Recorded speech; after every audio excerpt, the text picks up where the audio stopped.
ড্যামরার মোড়ে এক নারী এক বাচ্চা কোলে নিয়ে দাঁড়িয়ে আছে।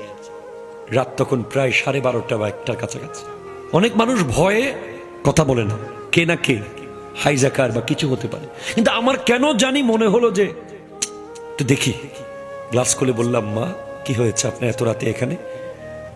বাবা, আমার বাচ্চাটা 7 দিন ধরে কিছু খায় নাই, আমাকে কোনো টাকা দিয়ে না, আমি ভিখারি না, আমার বাচ্চার জন্য একটু খাবার কিনে দেন। মা, ওই জাত যার পাকঘরে খাবার না থাকলে পাশের বাসায় ভিখারির মতো সন্তানের জন্য খুঁজতে যিনি চলে যায়, উনি হলেন মা।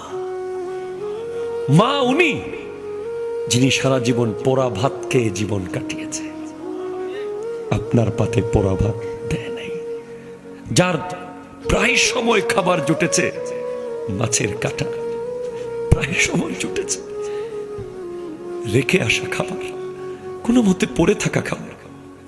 আমরা সব সময় ভালোগুলো, ইভেন মায়ের পাতের ভাত সন্তান যখন দেখতেছে আরো লাগবে তার খাবারের অবস্থা দেখে মা আস্তে করে পাত থেকে ডেকসিতে রেখে দেয়, সন্তানকে দেখিয়ে দেখিয়ে ডেকসি থেকে আবার দেয়।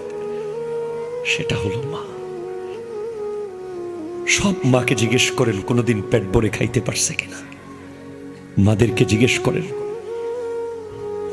পৃথিবীর কোন 5 স্টারের খাবার, আমি আপনার সাথে চ্যালেঞ্জ করে বলবো, রেডিসন ব্লুতে যান, বেস্ট ওয়েস্টার্ন হেরিটেজে যান, সিককে যান, যেখানেই যান, মায়ের হাতে মেখে দেওয়া খাবারের স্বাদ কোথাও আপনি পাবেন না। ওই হাটটার ভিতরে আল্লাহ রেডিমেড মরিচ মশলা লবণ সব দিয়ে দিছে, জাস্ট হাতটা লাগিয়ে মেখে দিয়েছিল, তেমন কিছুই দেয় নাই।